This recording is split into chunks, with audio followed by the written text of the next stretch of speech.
The storm came without warning. Metal walls rattled. Rain hammered the roof like angry fists. Inside Unit 317, a woman sat completely still on a thin mattress, a flashlight balanced on her knees, her breath shallow and controlled. She had learned, over 8 months, that stillness was survival, that silence was safety, that if she didn't move, didn't cough, didn't dare to cry too loudly, nobody would ever know she existed. Her name was Emily Carter, and tonight, her invisible life was about to end. Footsteps echoed down the corridor. Slow, deliberate, getting closer. Emily clicked off the flashlight. Darkness swallowed everything. She pressed herself against the cold wall, her heart slamming so hard she was certain whoever was walking outside could hear it. She heard a key, a latch, the heavy mechanical groan of a door being tested somewhere nearby. She closed her eyes. Not tonight, she prayed. Please, not tonight. But some prayers arrived too late, because the footsteps stopped directly outside Unit 317. Before we go any further, we want to know, where are you watching from? Drop your country or city in the comments right now. We would love to see how far this story is reaching. And if you are new here and you stumbled onto this video for the first time, click that subscribe button immediately so you never miss any of our upcoming stories. Now, let's go back to Emily, 34 years old, quiet, intelligent, the kind of woman who color-coded her spreadsheets and remembered everyone's birthdays. The kind of woman who believed, genuinely and completely, that if you worked hard and kept your nose clean, life would eventually reward you. Emily had not been born into money, but she had built something solid from nothing. A decent career as a senior accountant at a mid-sized financial firm. A small but comfortable apartment. A fiancé named Daniel who used to bring her flowers every Friday without being asked. She had been happy, genuinely, quietly happy. Then one morning, she arrived at work and found 2 security guards waiting in the lobby. Emily Carter, the taller one said. She almost laughed. That's me. Is everything okay? Everything was not okay. They walked her directly to the conference room where her manager, 3 HR representatives, and a man in a gray suit she had never seen before were all seated. On the table in front of them were printed documents, bank statements, transfer records, a series of transactions totaling over $400,000, all bearing Emily's employee credentials, her passwords, and what appeared to be her digital signature. We've been investigating for 6 weeks, her manager said. He couldn't meet her eyes. Emily, I'm so sorry, but the evidence is. That's not me, she said immediately. Emily, I said that is not me. Her voice was perfectly steady, even as her hands began to shake under the table. Those transactions were not authorized by me. Someone has accessed my credentials. Someone has. Your personal access code was used, the man in gray interrupted. Your login, your digital signature. The IP addresses match devices registered to your profile. Then someone compromised my profile. This is fraud. Someone is framing me. The room went very quiet. And in that quiet, she understood. They had already decided. The investigation had not been looking for the truth. It had been building a case against her, with extraordinary care and extraordinary patience. She was escorted from the building by security. Her badge was taken. Her access was revoked.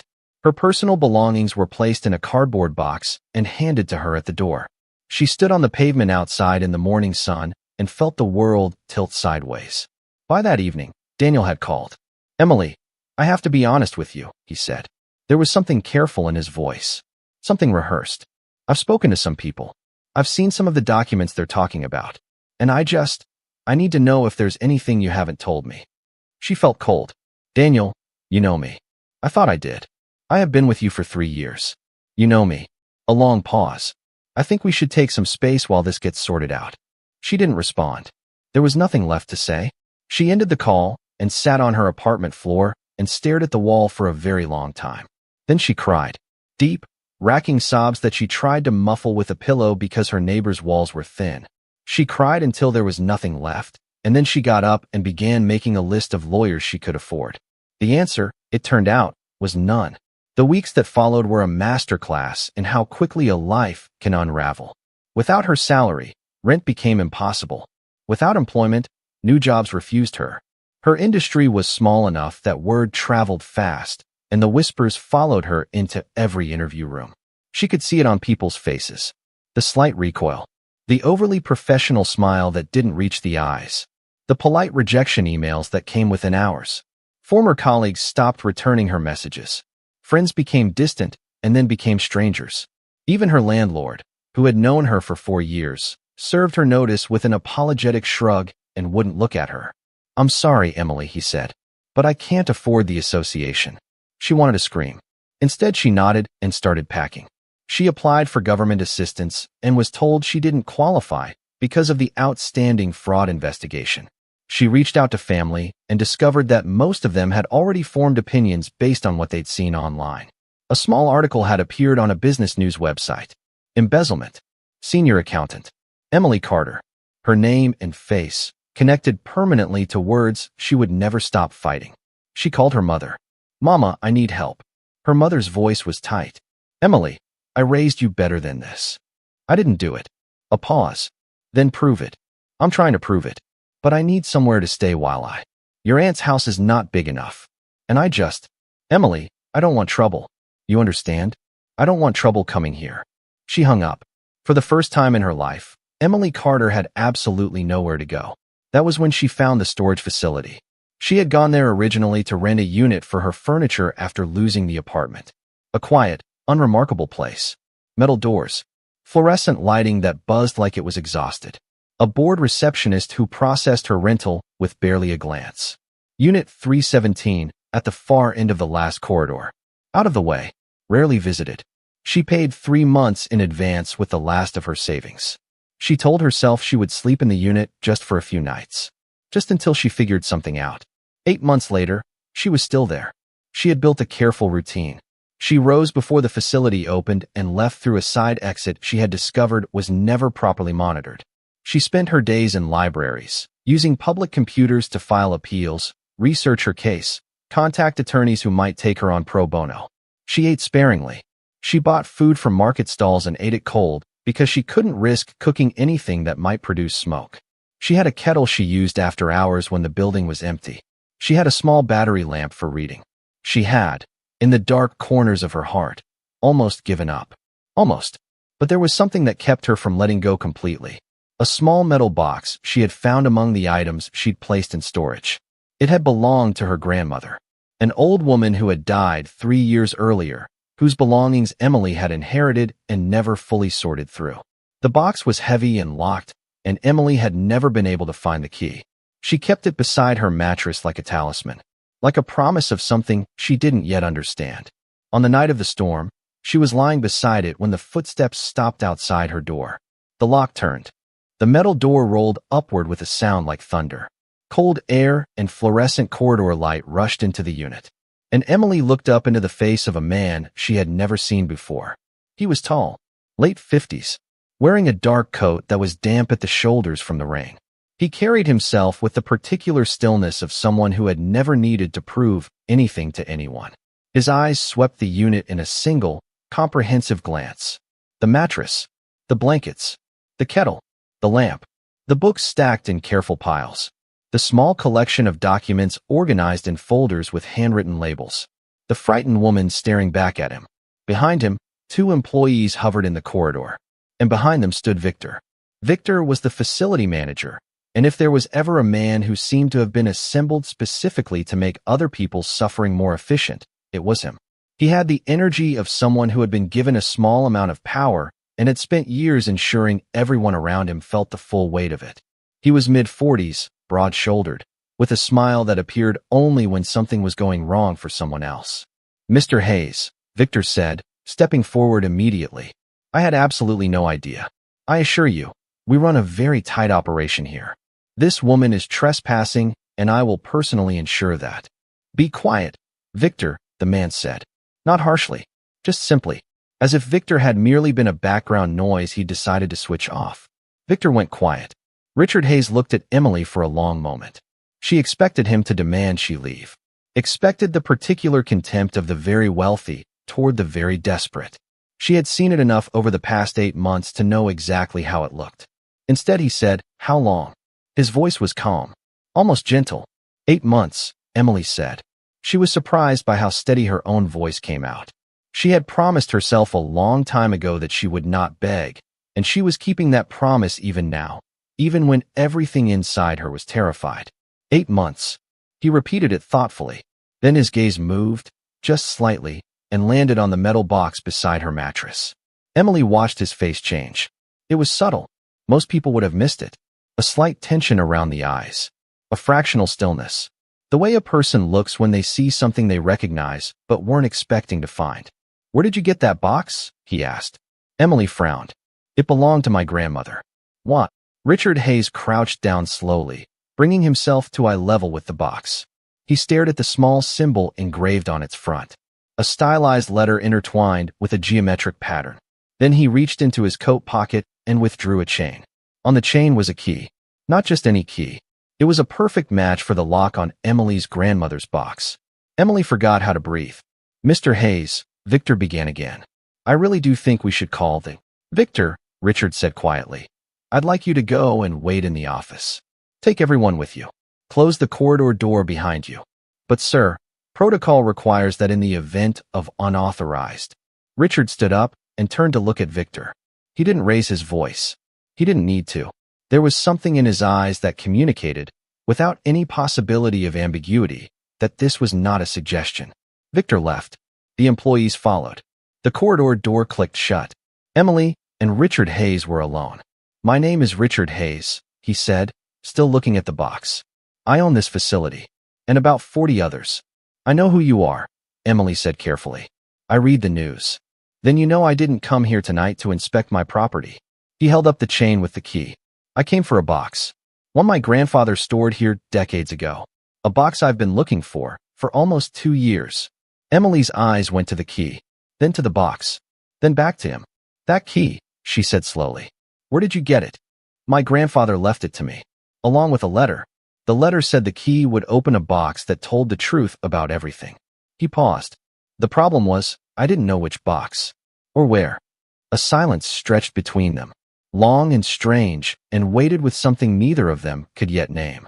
"My grandmother," Emily said carefully, "never told me what was inside this box. She gave it to me when I was younger and said I would understand when the time was right. She looked at it. She died before the time was right." Richard Hayes extended the key toward her. "Would you like to open it together? If you're still watching up to now, and we know this is getting intense, type, 'I'm still here,' in the comment section. We see every single comment, and we love knowing you are on this journey with us." Now let's get back to what was inside that box. The key turned with a soft click that felt far too small for the enormity of what followed. Inside the box were photographs, letters, documents, and at the very bottom, a folded paper so old it had gone amber at the edges. Richard picked up one of the photographs first. A young woman, no more than 30, standing in front of a building with 2 men. She was laughing. Not the polite smile of someone who has been asked to pose, but genuine laughter, the kind that takes over a whole face. She was holding a folder of documents. One of the men stood with his arm around her in the easy way of colleagues who trust each other completely. Richard's voice, when he spoke, was very quiet. "That man on the left is my grandfather. I'd recognize him anywhere." Emily leaned forward. Her heart was moving strangely. "And the woman," she whispered, "that's my grandmother. I've seen pictures. She looked exactly like this when she was young." They looked at each other. Richard reached for the folded paper at the bottom. He opened it carefully, treating it with the reverence of someone handling something he suspects might change everything. He read it slowly. His expression, already serious, became something harder to name. "What does it say?" Emily asked. He looked up. "It's a partnership agreement, signed by my grandfather and your grandmother, dated almost 50 years ago." He turned it so she could see. "Equal partners, founding members." She didn't just help build the business, Emily. She co-founded it. Emily's mouth went dry. Richard kept reading through the other documents. His hands, she noticed, had begun to tremble slightly. Not with fear, with something that looked, in a man like him, like barely controlled fury. "There are transfer records here," he said. "Financial documents. And they show that your grandmother's shares were transferred, without her consent, based on this earlier agreement, transferred to a holding company. A company controlled by my uncle Edward." The name landed in the room like a stone into still water. "Edward Hayes," Richard said slowly, "has run the Eastern Division of our family's company for nearly 30 years. He is considered, by the board, by investors, by the press, as the man who built our empire's current infrastructure. He set the documents down. According to these papers, he built it with stolen ownership. Emily felt something cold move through her. The accusation against my grandmother, she said. What was it? Richard met her eyes. Embezzlement.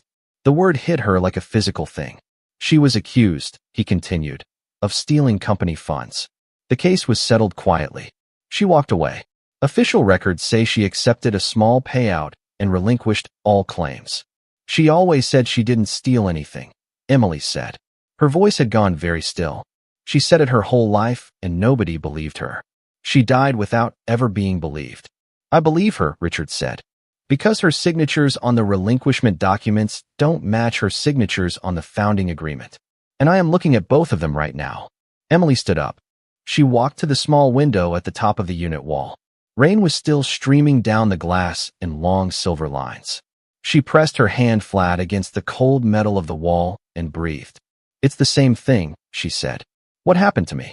The accusations at my job. The financial records that didn't belong to me.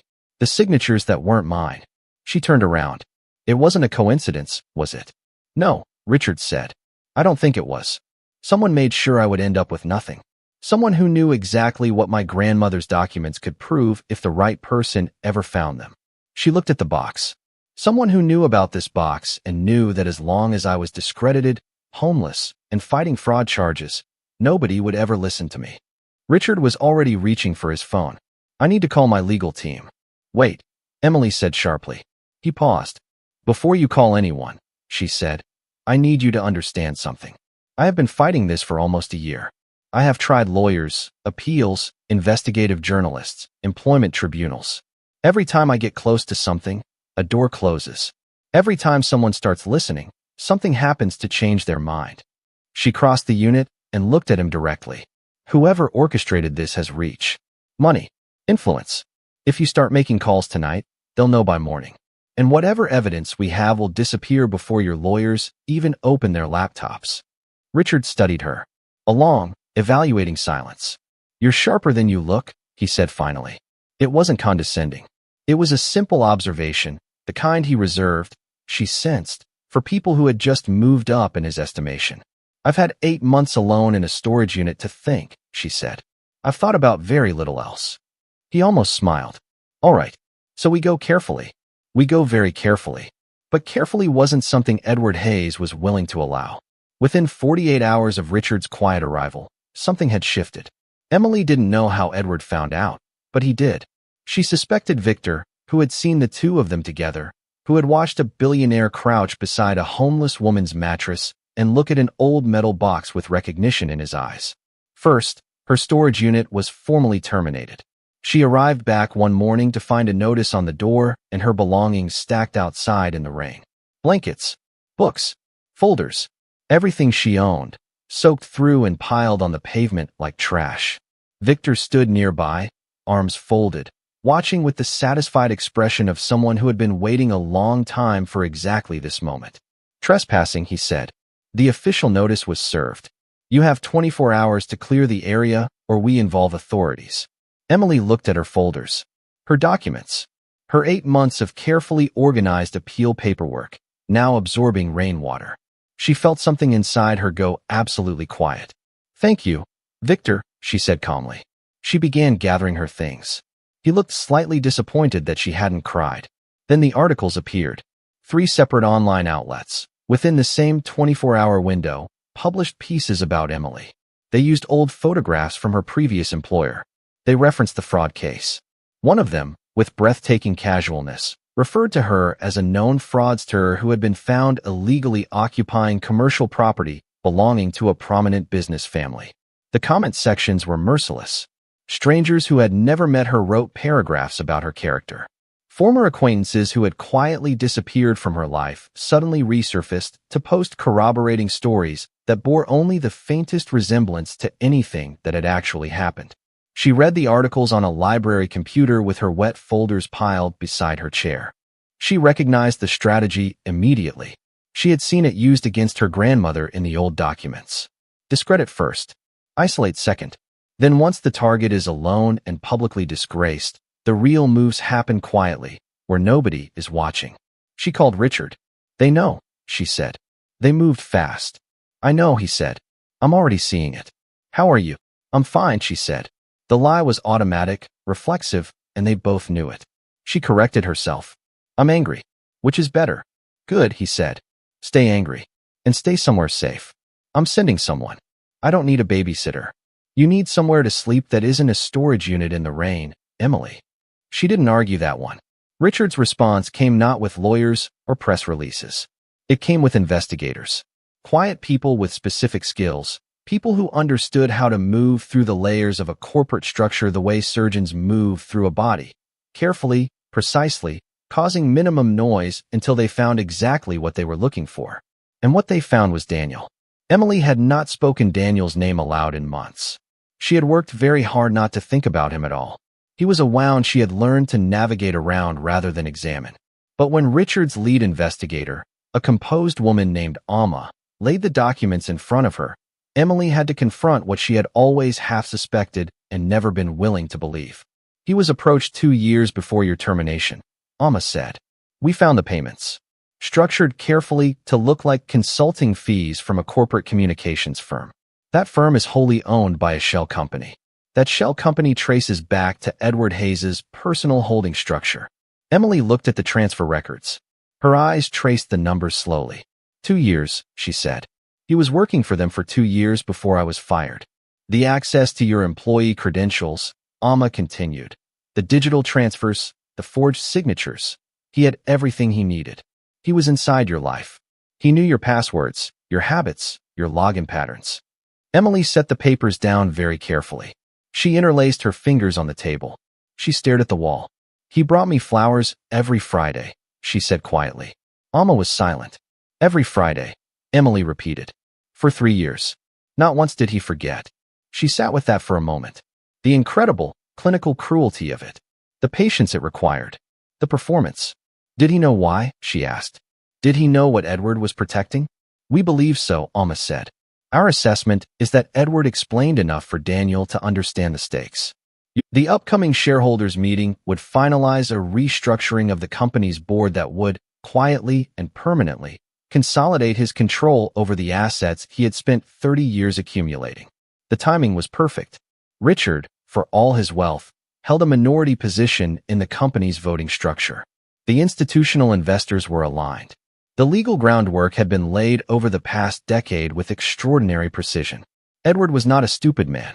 He was, in fact, precisely the opposite.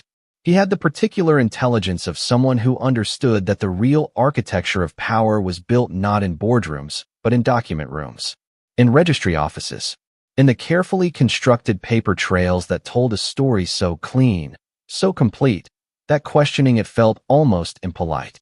He had heard about Richard's visit to the storage facility. He had heard about the woman. He had deployed the appropriate responses and watched them land with gratifying efficiency. The articles, the eviction, the social media momentum that made Emily Carter's name synonymous in the online consciousness with fraud and delusion. He was not worried. He probably should have been. 3 days before the shareholders meeting, Richard arrived at his office. Richard, Edward said warmly, I've been meaning to call you. I heard about that business at the storage facility. Remarkable thing. Are you? I found grandfather's box, Richard said. Edward's warmth didn't disappear, but something behind his eyes shifted. A microscopic adjustment. A recalibration. Did you? He said. I did. Richard sat down without being invited, along with everything inside it. Would you like to know what that includes? I imagine some old photographs, Edward said lightly. Maybe some letters. He was sentimental, your grandfather. He was also thorough, Richard said. He kept a copy of the original founding agreement, the one with 2 signatures, and voice recordings, Edward. Cassette tapes, transferred to digital. His own voice, recorded in the last months of his life, describing in considerable detail what he knew had happened, what he had allowed to happen. Richard looked at his uncle steadily. He was ashamed. He said so. Edward was quiet for a long moment. Whatever you think you've found. I know what I've found. My legal team has spent 72 hours on nothing else. The forensic document examiners have authenticated the founding agreement. The signature analysis on the relinquishment documents is complete. Richard stood up. There are investigators in this building right now, Edward. There are also, I should mention, investigators in your home. Edward stood up very fast. That is not. Additionally, Richard continued, in exactly the same steady tone, Daniel Osei signed a formal statement last night in the presence of 2 solicitors and a notary. He has documented everything. The approach, the payments, the instructions, the access he provided. He is cooperating fully. The silence in the office was enormous. You should call your lawyers, Richard said. I say that with complete sincerity. You're going to need them. He left without another word. The shareholders' meeting began at 10 in the morning. The room was large and formal, and full of the particular controlled energy of people who were accustomed to having things go their way. Executives in careful suits. Institutional representatives with portfolios and assistants. Press observers seated in the back 2 rows. Edward Hayes sat at the principal table with 2 of his closest allies and a lawyer who, as yet, knew only that his services had been retained for the day. He did not know for what. Nobody expected what walked through the door at 11 minutes past 10. Emily Carter. She wore a dark blazer borrowed from Alma. Her hair was pulled back. She carried a folder and a USB drive, and she walked into that room like someone who had been preparing for this moment for her entire life. Because, it turned out, she had. Not consciously, not deliberately, but everything that had happened to her, every door that closed, every humiliation, every night on a storage unit mattress, had stripped away everything that wasn't essential until what remained was something very close to iron. She took the small lectern at the side of the room that Richard had arranged for her. The murmuring started immediately. She recognized the sound. She had heard versions of it in interview rooms, in courtrooms, in her mother's kitchen. The sound of people who had already decided before they heard a word. She let it settle. Then she began. She spoke for just over 20 minutes. She did not raise her voice. She did not appeal to emotion. She laid out the founding agreement, the signature analysis, the shell company structure, the payment records. She played 4 minutes of Richard's grandfather's voice, an old man who sounded tired and sorry, describing in simple language what he had seen his nephew do and what he had failed to stop. Then she played Daniel's signed statement, read aloud by a legal representative, because she didn't trust herself to speak those words without her voice doing something she didn't want it to do. Halfway through the statement, she heard Edward's lawyer lean over and whisper something in his ear. Edward's face, which had remained professionally neutral throughout, shifted, just slightly, the way a structure shifts in the moment before it gives way. When it was over, the room was completely silent. Then it erupted, not in disbelief, in the complicated, cascading noise of people rapidly adjusting their understanding of everything they thought they knew. Investors reaching for phones. Executives talking in low, urgent voices. The 2 journalists from the back of the room already typing. Edward's allies were both looking at him now with the expression of people reviewing a decision they had made and finding it catastrophically wrong. Edward stood up. This is, he began. Edward. Richard's voice from across the room. Quiet. Final. Please sit down. And Edward, for the first time in 30 years, sat down when told. The investigators who had been waiting outside were brought in. The process was not dramatic. There were no handcuffs, no scenes. Just the systematic, dignified transfer of a man who had spent decades building an empire on stolen ground, from the place where he had wielded his power to the place where others would now determine what he deserved. Emily watched him leave. She didn't feel triumph. Not exactly. What she felt was something quieter and stranger. A loosening. A release. Like a pressure she had carried so long she had forgotten it was there. Finally, carefully, beginning to lift. She looked down at the founding agreement in her folder. Her grandmother's signature, 50 years old, on a document that said she had built something real. That she had mattered. That she had been, despite everything done to erase her, part of the foundation. Are you all right? Alma's voice, beside her. Yes, Emily said. She meant it this time. The months that followed were long and complicated in the way that justice usually is, moving through courts and hearings and document reviews with none of the speed of a story and all the procedural thoroughness of a system trying to correct itself. But it corrected itself. The forensic findings were upheld. The founding agreement was legally authenticated. The fraudulent relinquishment documents were formally invalidated. Emily's grandmother's original ownership stake, unclaimed for decades, compounded through the company's decades of growth, was calculated and confirmed. Emily Carter became a principal shareholder in one of the country's most significant business groups. She was also, formally and publicly, cleared of every charge related to her termination. A subsequent investigation revealed the exact mechanism by which her credentials had been compromised.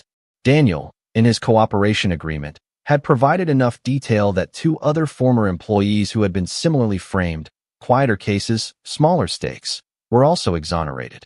She called her mother. Her mother cried for a long time without saying anything useful, which was, Emily decided, probably the most honest response available to her. She visited her grandmother's grave. She sat there for almost an hour without speaking. The afternoon was clear and still. She placed the founding agreement, laminated now, against the headstone.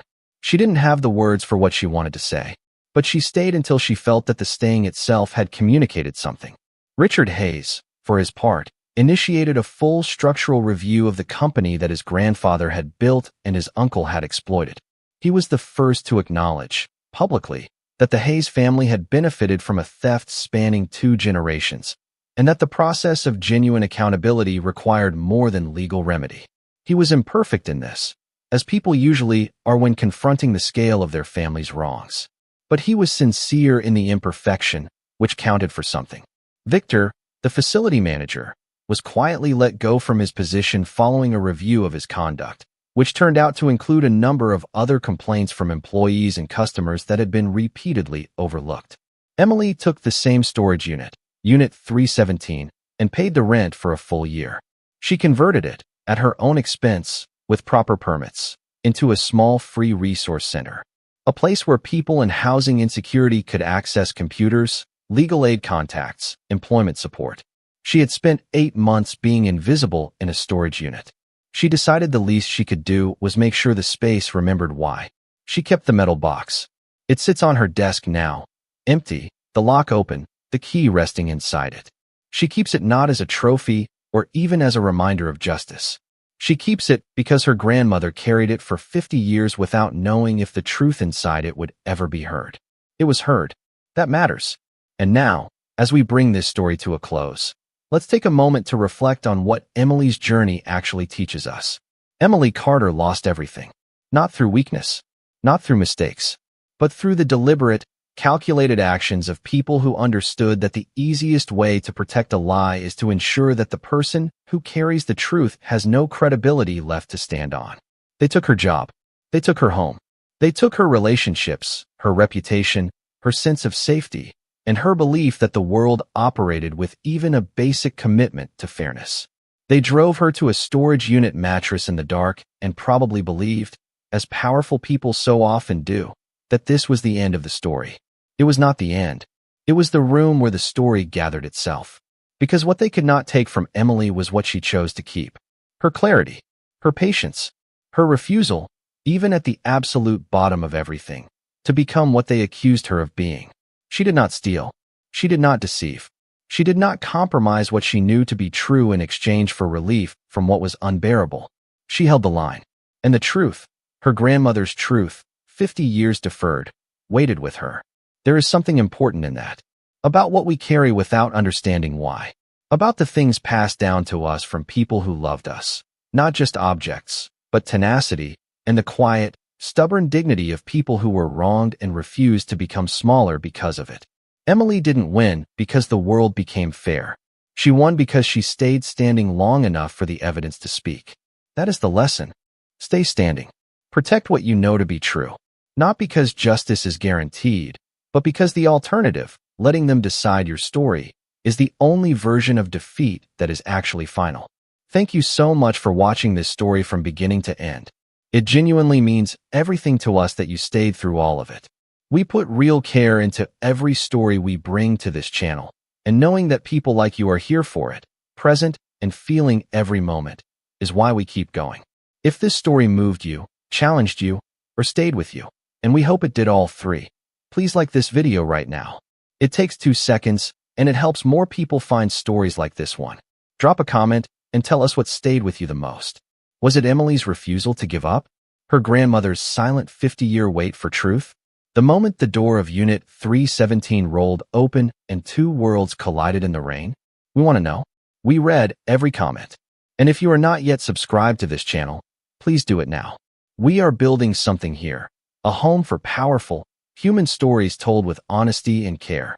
Stories about survival and betrayal and the strange, persistent way that truth refuses to die even when everything is trying to bury it.